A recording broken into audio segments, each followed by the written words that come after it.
Hey everyone, I'm Scott. These are the bricks. Now here's a review. Today we have 8012 Super Battle Droid. This is a Technic set with 381 pieces, released in 2002 during the height of the Tactical Clones, probably the Tactical Clones wave. And this is 381 pieces, probably sold for about $35. I believe it was $35 back in the day. I picked it up for $70 at Atlanta Brick Company recently, about 3 weeks ago. Ever since then, it's been sitting happily on my shelf as a display piece. Now, I do have two of these. I bought one that are the bags sealed, but no box, and I bought it one still sealed in the box so I can have a display thing.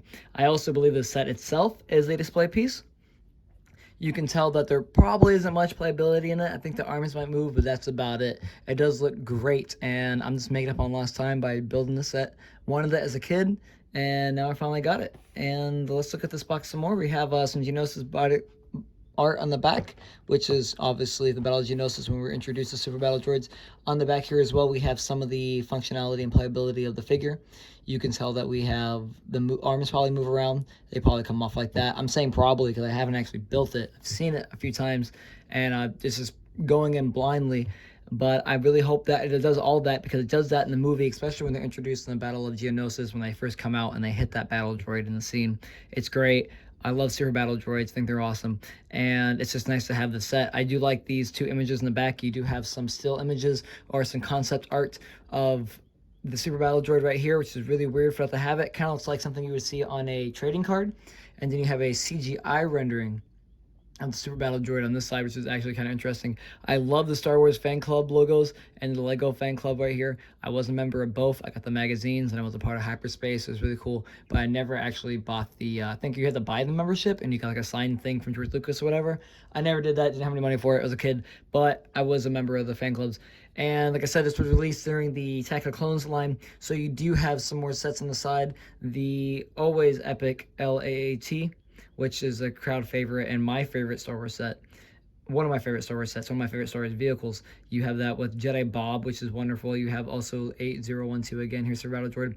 Then you have 7153, Jango's Slave One. And then the only set I had from this release was the Jedi Starfighter with Obi-Wan Kenobi. And I'm pretty sure if I go look in the bin, I can find some pieces of that Starfighter now. Yeah, but that's pretty much it for the box art. I'm very happy to bust this bad boy open. And all on the side here, I probably should point out that it does have the rest of the, the lineup of that Technic series. I know some of these are not favorites. Stormtrooper looks stupid. Sorry, the glare is getting in there. I do have the Jango Fett one also in my box. I'm not probably going to open that one up. If I can find one used, I would, and I'll open that and do a review on him, but I also have Jango Fett in the box. C-3PO looks great. R2-D2 like shit. I always bought something for like 30 bucks for him just to have it. And Darth Vader is okay. Now, I do know this is a precursor to the later action figure series they were doing with the same Technic builds or the buildable figures they're doing, which I never got into, but honestly, they're kind of cool. I just like this because I like Bionicles and I like Technic sets like these. I don't care much for Technic sets and when it comes to like the car models or a lot of that stuff, but when I do Star Wars, well, you know, I'm a sucker for it. I'm gonna buy it, and plus, it just looks beautiful. So, let's go with the build. I tell you what, it's not complete shit. It's actually a pretty decent build. Doesn't look that bad for Star Wars Technics. It's not that bad. I love this metallic blue and medium blue combination. I love the Super Battle Droids original color scheme when they came out, because that's the color they were, not 100% in the movies, just a tint they were given, but in the later 2003 miniseries, I believe that's exactly the color they gave them, and I really enjoy it. I'm here for it, It's got that nostalgia feel to it. Now, disclaimer, this is a sealed set, but not complete. This is my second sealed set. I have two of these. One in the box, which I showed earlier, and this is a sealed bag set. So I bought these, no box, all sealed bags. But what I lost in translation here were these two silver tubes that finish out the rest of the torso. What I think happened to it was that whoever opened the box a long time ago probably lost them, didn't know they existed, or they were for the set. I think they were open pieces that weren't bagged, and they were just lost. So I don't have them. I can buy them in Bricklinks, whatever. All right. Other than that, it doesn't look that bad. I love the color scheme. It definitely does look like an unfinished set besides that, because you can tell some pieces, like, I don't understand what the fuck that's all about. I don't get why they did that. I guess so it can move up and down, have the freedom to do it, but it just looks bad. It looks unfinished. I don't give a shit about that. And I don't give anything, I don't care about this. This rod right here sticks out so hard that I don't care. But other than that, color, shape, it looks good. It's not too gappy. It definitely tries to close up as many gaps as possible. I think it looks the best out of all the droid sets. Definitely, move it back for a minute. I do think it looks the best out of all the droid sets. The pit droid looks like garbage. R2-D2 has such an empty head, but here they really kind of close that up. I do think they could have put a mold here on top, like a bionicle mold. They could have done that. Probably would have made it more expensive, and probably more expensive now. Definitely do think, though, they should have done that. But no, it looks good for what they did. Now, for playability, it does some stuff. It moves its arm up and down. And this right here with a rubber band, it does that, which is cool. Just like it would in the movie. When the arms come down and they have that quick, blaster comes down when the arms come down, that's really cool. And this arm doesn't do anything. It does move, but for the most part, it just stands up straight, which is kind of flimsy. Don't really care for that. Kind of depressing. But, right there, fix that. Oh, what's going on? Okay, whatever. Kind of depressing, kind of weird, but whatever. It does have rotation here in the socket, in the elbow socket. So do the legs.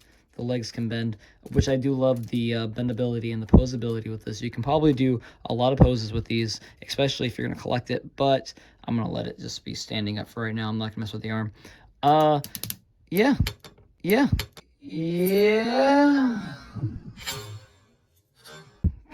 That's great. It definitely is a piece of work, I'll tell you what.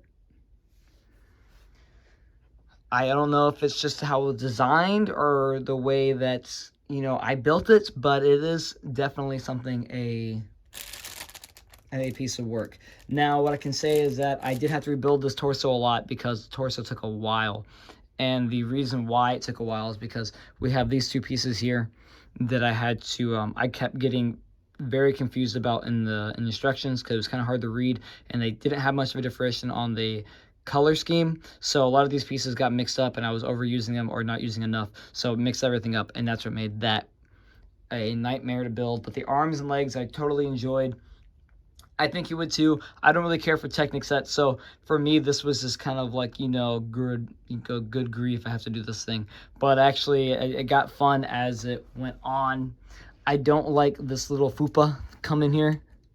It's just two pieces. I don't know even what these are for. I've never seen them. Again, I don't really build Technic sets, so that's kind of weird. That's where the silver would come in on the side here.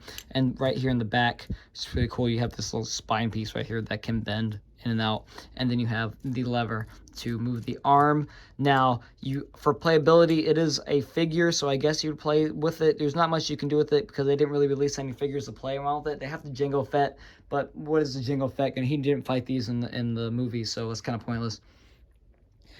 But as a collector's and as something that's to put on your shelf, it is really cool, and I think it looks, color-wise, looks wonderful. From a distance, it looks pretty decent, but up close and personal, you definitely do see the faults of it.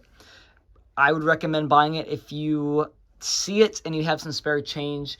I don't really know if you would actually want something like this, but I do think it's an interesting piece of Lego history, and I'd like to have it just because I never had them. And I love Super Battle Droids, and I love this scheme. You can see a lot of actual bionicle pieces here and there, and the shoulder, right, not, and the feet, which I recognize. I do like they put stabilizers right here because these are a bitch to keep up. I had a few of these as action figures growing up, and they did not want to stand up. So to have stabilizers on there, I'm pretty sure if we took that off, they probably just plop over.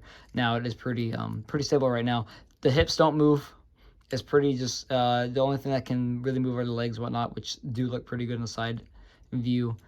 And that's pretty much it. Like I said, I don't really recommend building it or buying it. Keep it in the box, maybe. I'm definitely going to keep the other one in the box.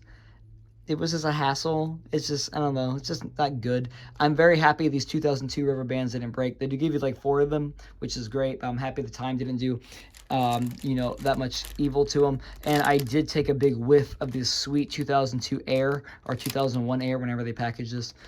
Just, you know, to recapture some youth, I believe, or something. But it was cool opening these bags. They are labeled out like that, which is interesting. And the instructions were kind of hard to read. I don't know if it was just because it's aged that way, but definitely had some troubles doing this because I just couldn't tell what part they fucking wanted me to do. And then they don't explain, they don't do 360, like you can tell right here, they don't do a 360. They don't flip it, so you don't know. You see that little hole right there, but then you really have to like just guess. Like, I'm guessing it goes there, and trial and error. So that's why I definitely don't think I got the arm right, what it's supposed to do. I think it's supposed to come up further, but whatever. I can fix it later. Other than that, that's it. That is 8012 Super Battle Droid Technic set. And not a complete disaster, not a complete bummer. Pretty cool. Don't waste your money on it. Thanks for watching. And fuck, arm won't fucking stay up. Whatever. Cool.